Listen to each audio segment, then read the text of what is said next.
Do you think just because Georgia was part of the USSR, Soviet Union, Russia should be trying to control it?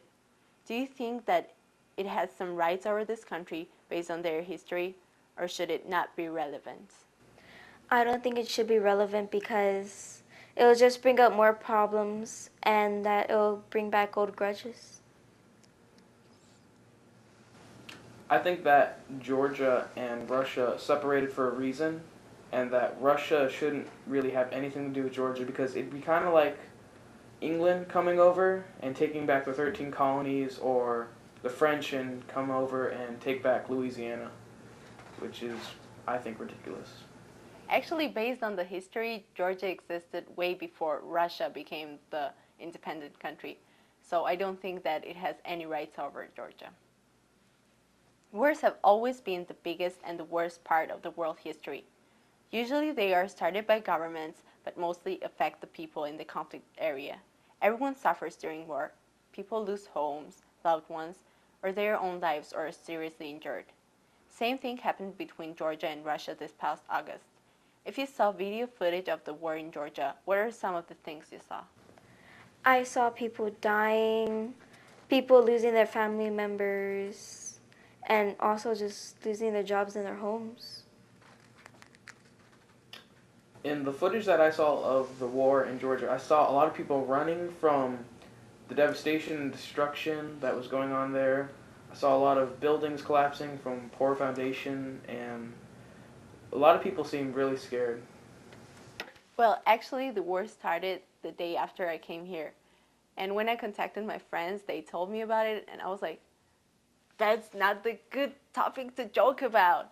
But then my parents called me and they told me like they didn't want me to worry, so they said that, oh, there's nothing happening, we're just being bombed. And I was really stressed, so I was watching CNN and checking out some pictures and videos on YouTube.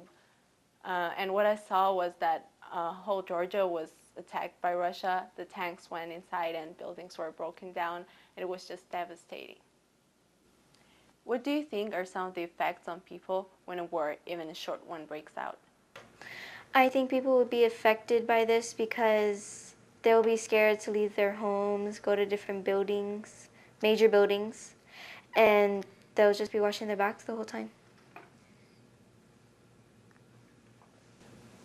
And some of the effects on people in war, even a short war, are that it'll scare them and they'll lose a lot of things. Like sometimes they'll lose their house or a family member.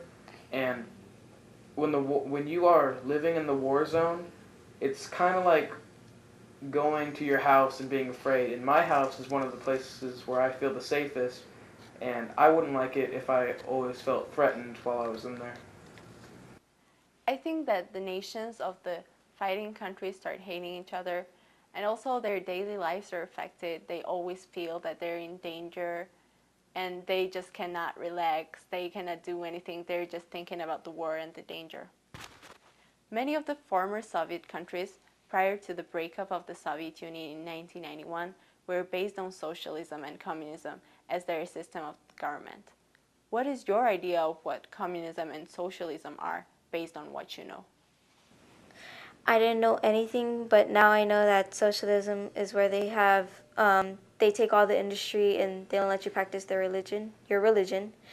And I think that's wrong. And with communism, now I know that you can't have your own class system. It's only one class for every. And that might be good, but also bad, because the lazy people, they just don't want to work, and the other people who work hard just have to work twice as hard. I always knew what a communist country was. I never really explored that subject that much because I wasn't interested in it. But from what I can tell is that it's basically having the government control your entire life. With communist countries can enjoy foreign products, foreign movies, television, anything that we enjoy as Americans, and I don't think I'd be too comfortable with that because I grew up in America, and America is what we do best is celebrate culture because we've been called the melting pot, and I really don't agree with the having one class. I mean, it's a good idea when you put it on paper, but when you try to actually perform it, it's extremely difficult. And like she said, a lot of people will get lazy. I mean, as long as they're getting the same paycheck, they will. Doesn't mean they have to work for it. Well, here's a basic explanation.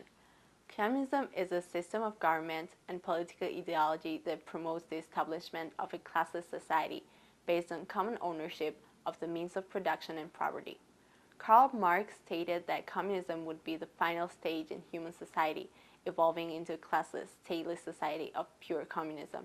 In political science terms, this normally means a totalitarian system of government in which a single political party controls state-owned means of production. For instance, they own the oil companies, banks, and major industries. Communism attempts to offer an alternative to the problems with capitalist economies. Communism states that the only way to solve these problems is for the working class to replace the wealthy ruling class in order to establish a peaceful, free society without classes or government. However, communism can have a bad side to its system. Communist countries were not allowed to enjoy foreign products, movies, or music, go to other countries and learn from them. Also, many political dissidents, or people who don't agree with the government, were imprisoned. Also, most socialist countries suppress the practice of religions. Other countries don't know anything about them either, such as in the case of North Korea and Burma, where very few people are allowed in or out. What do you think should be done to help countries move away from communism? I think that they should let them have foreign products and everything that they need, and also that they should give maybe better and cheaper airline tickets to go see the world. Uh, I think the way we should help them is to help them go over their system and revise it, because really what they're doing is they're putting all their people into a cage, basically, and not letting them explore the world for what it is, and I think they should change it. I think that developing of tourism is a very good way to deal with communism. And also my own example, being an exchange student is a good way to deal with it because I learned much from USA, and when I go back, I'm going to serve as the agent of change. Georgia is not the only country which is suffering from Russian imperialism. Every pro-Soviet Union country has the same problems. Russia totally controls them or takes the most beautiful and economically profitable parts from them, as in the case of Abkhazia, where the most beautiful beaches in Georgia lie. This happened to Moldova, Ukraine, and many other countries, which would be very wealthy if Russia wasn't doing this. What do you think the U.S. can or should do to protect those countries' interests? I think there should be barriers, soldiers all around, and that if they see any interaction or anything, they should just contact us and we'll go help. I think that we should help them out and just go over there and to provide a little bit of extra support and really just help them out a little. I think that United States should negotiate with Russia, but don't be too aggressive because World War III may start. Georgia has very beautiful seasides, mountains for skiing, and wineries, which always attracted tourists, and many other historical and natural attractions, such as the deepest cave in the world. Now, as we said, due to this war, tourism has stopped. Would you encourage anyone to visit Georgia, and would you go there yourself, having seen some of the pictures of it? I probably think I would go if there was no fighting, and I would recommend it to my friends if it was just peaceful. I think I would go there because it looks really nice, very beautiful landscapes, and I would want to go there and maybe hike and enjoy the scenery and go to the deepest cave in the world. I think you should definitely visit Georgia. It's very beautiful and free. You can go hiking there, you can go by the sea, you can do whatever you want. You're going to like everything. And actually, we don't have any alcohol restrictions, so you're really going to enjoy our wine. It's one of the best in the world. Finally, what would you like to tell Georgian people who may be watching this show on the internet, who have suffered so much and are shocked by the recent events, but are still protecting their country? I would tell them have faith in your country and always trust in your government that you'll get through it.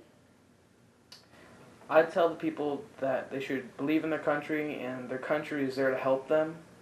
And since they're watching the show, I tell them to thank you for watching the show. Stand still, guys. Wala ni mi heart. I love you all.